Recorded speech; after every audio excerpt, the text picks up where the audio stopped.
guys, how's it going? Welcome back to my YouTube channel and welcome to Let's Discuss, where we chat about anything and everything in the family vlogger, mummy vlogger circle. Well, not everything, because that would literally be like 10 videos a day. So we're going to be talking about the Dougherty dozen today again. But first, coffee.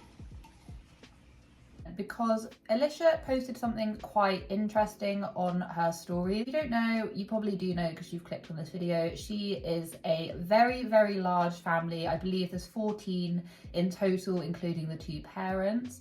So they have 12 kids. Some are fostered, some are kinship placements, and some are theirs. I try and not just get into the details of exactly who is, because I don't like talking about the actual children specifically. I'd much rather talk about what the mum and dad are doing as a whole on their family channel. So you will notice that I try and avoid talking directly about the children. Basically shot up recently. If you watch any of my past videos, they have shot up in popularity, and with that comes criticism. Yeah, it does comes the commentary and comes the criticism into things that they're doing. I've done a few videos on them right now in the past, and yeah, I just wanted to give my 2 cents. The latest Instagram post that Alicia did. Now Alicia has a PO box. If you didn't know, she has a PO box and she lists it and she does this big unboxing videos. And I think to a certain degree, yeah, PO boxing and stuff, especially if they've got such a large family, you can understand it if they are struggling financially and they have a PO box for fans to send in stuff. And I can understand its appeal, because it must be really, really nice to send kids things or to send people things if they're struggling, or just as a little token of appreciation for people making the content that they do. Completely get it. There was this picture that came up of the recent PO box adventure, basically, you know, taking stuff from their PO box, and the sheer volume of things instantly caught my attention. But it wasn't because, oh, she's being sent things and oh, how dare she ever be sent things. That isn't the case. That really isn't the case. The case is that we know, and if you don't know, and a lot of her fans don't really know either, because I see it quite regularly in comment sections of theirs, people saying, how are you able to afford, you know, the $1,500 a week grocery bill, or how are you able to afford dropping, like, I forgot what it was, like $2,000 per child for Christmas. I don't know. There's a variety of different things. People ask, how are you able to afford it? And I've covered this before, and Radiant Brit has also covered this, who does great commentary on this. Alicia did a Instagram reel, and I'm not quite sure if it's still there anymore. When I made my original video on just how much money they earn, and how Alicia saying this is just for a hobby and this isn't her job, how I was pointing out inconsistencies to what she was saying. I was doing that based off of a video that she did where she broke down their monthly incomings, and they earn it was reported they earn $30,000 a month just on their social media platform. Instagram, Facebook, promos, child tax. And let's see, you were talking about over $35,000, $40,000 a month by her doing what she's doing. And I'm not pulling that number out of thin air. Radiant Brit also did a covering of this. I saw the original video, and when I did my video, the reel that she did was cut. So I'm not quite sure if it's there anymore. They're not struggling for money. People made the argument that, well, they have a lot of kids, so, you know, they're gonna have, you know, they're not, I'm sorry, but that amount of money, and that is just on social media alone, is a lot of money to pull in. So they're doing exceedingly well. They're doing exceedingly well. And you know what?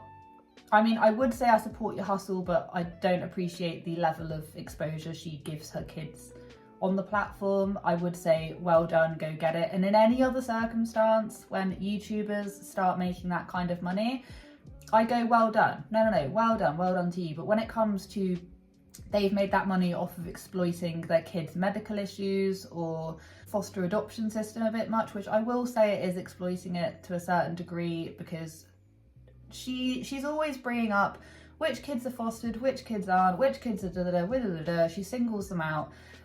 She exploits their journeys. Okay, she does. So my whole point was that I saw this post and it was then alerted that not only do they have a PO box with people sending them a lot of things, I can kind of look behind.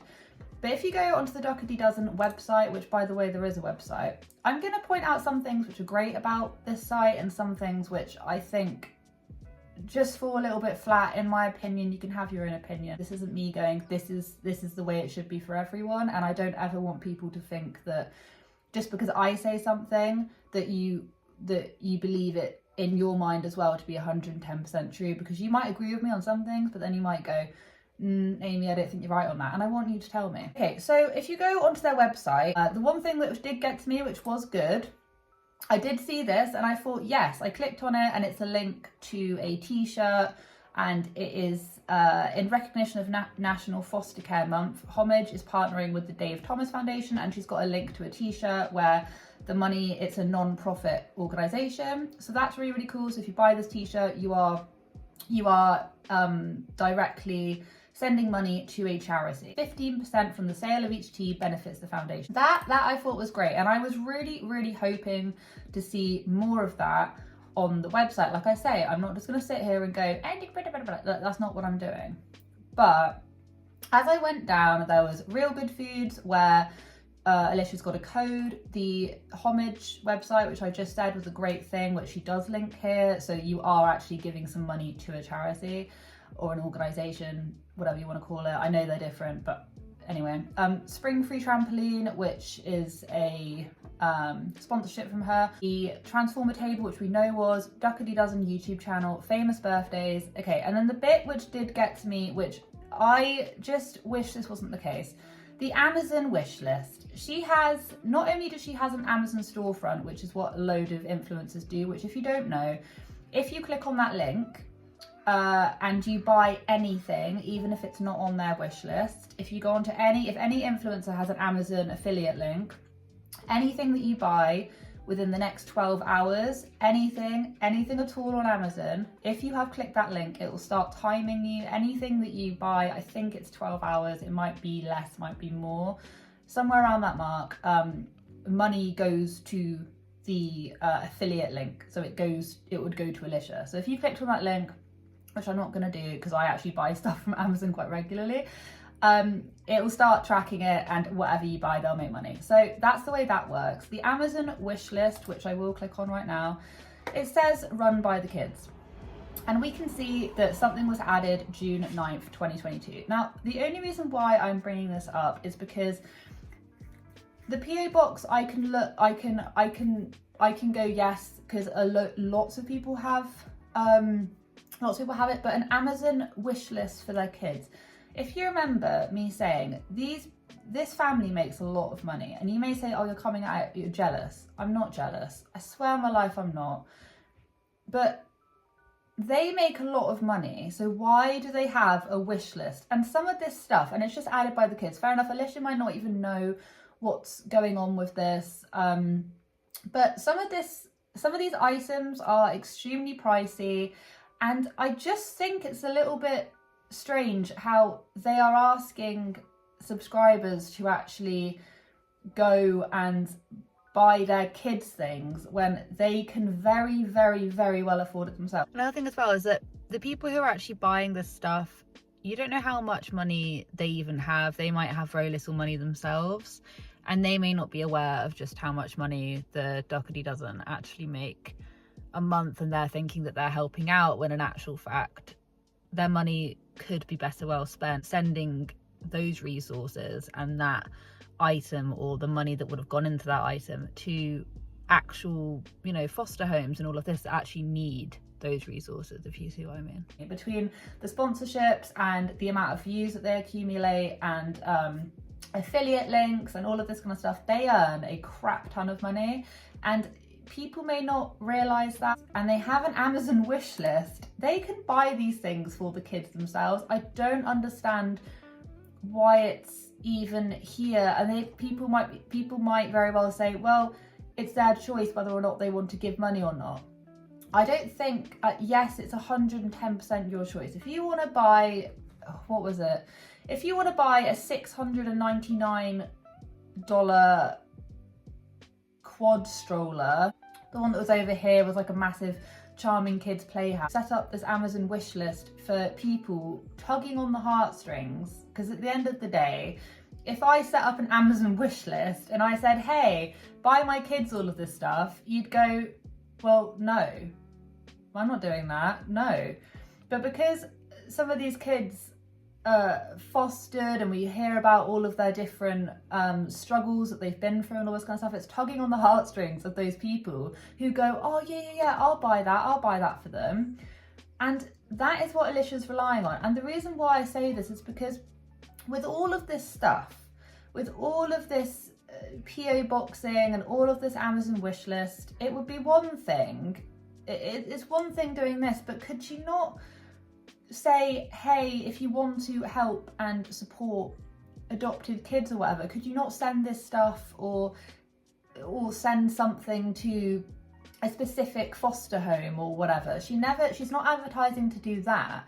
She's advertising for people to come in and buy her kids stuff when her kids are fine. Like, her kids, yes, no doubt been through horrible circumstances, quite a few of them, but what I'm trying to say is that why is she not advocating for people to set up these Amazon wish lists to go to a specific foster home or a specific, a specific home for kids and all of this? I don't really know how it works over there, but could she not advocate for doing that rather than setting up an Amazon wish list for her kids when she can very, very well afford this herself? It doesn't in my eyes, it doesn't make a lot of sense, and she might not even be aware of the amount of stuff that keeps on being added here. It's a little bit greedy. I think they make so much money already. Why is she not? And her whole stance is that she wants to be able to, she doesn't want to talk the talk, she wants to walk the walk. And if that is the case, Alicia, why don't you set it up so that some of this stuff, or you set up a wish list or whatever,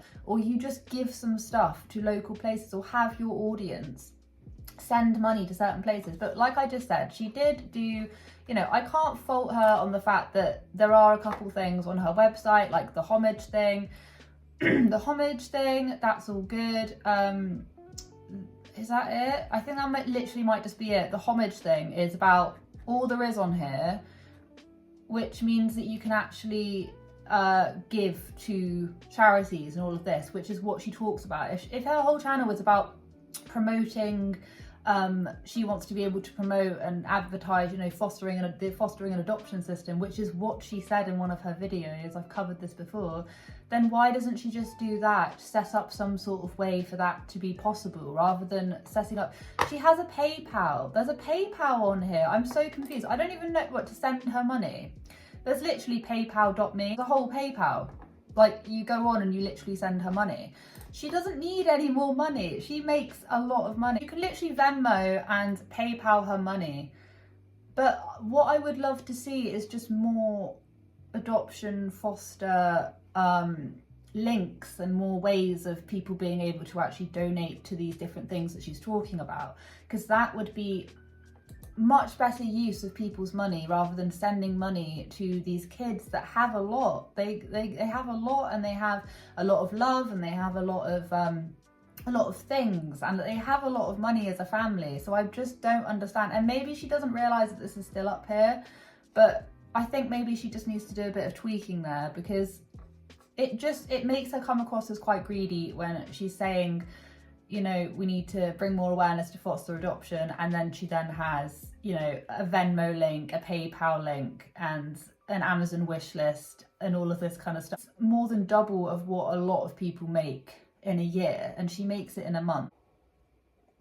Okay, so reading some comments. So I'm just going to read some comments through, I can't remember. Oh, this is a video of one of their unboxings, which I'm not going to play because their kids feature quite a lot in there, so I'm not going to bother. One person says, do you all know how much money this channel makes on YouTube? And you people are sending them presents as if they couldn't afford the things on their own. More money than most of us will ever see. What is she going to do with 20 muffin pans? You all could give this money to a charity or food bank to feed people and children who don't have money. It boggles my mind. This is true. This is 110% true. You said that you never asked people to send you gifts. If you never asked for people to send you stuff, why do you publish Amazon wishlist for you and your kids? Why do you publish a PO box for people to send you stuff? Why do you obliquely ask for merchandise in your videos? You waste thousands of dollars on junk like an ice maker for the kids' room, but you ask viewers to send you merchandise by maintaining Amazon wish lists and telling viewers you need new stuff in your videos.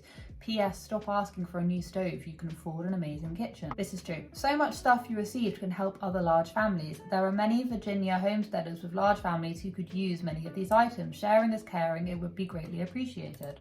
A large majority of her audience don't see an issue with it, and they'll come here and tell me there isn't an issue with it. And if they were struggling, there wouldn't be an issue with it. The PO box is one thing, but having a whole Amazon wish list and having a PayPal and a Venmo for people to send them money when they already make so much money, like the mind boggles. They make so much money. They need to stop asking for things. They need to stop asking people to send them stuff and things. And you know, you go on about talk the talk, walk the walk, all this kind of bollocks. Go on then, get people to send money to these different charities. Surely that is a better use of people's money and resources. And these people sending them things, as this other commenter perfectly pointed out, have probably never seen and never will see that amount of money a year. Yet these people are asking for more, and that is the reason why it comes across as incredibly greedy. Anyway, thank you so much for listening to what I have to say. I hope you have a wonderful day wherever you are in this world. Take care of each other, take care of yourselves, and I'll catch up with you guys in the next video. Mwah.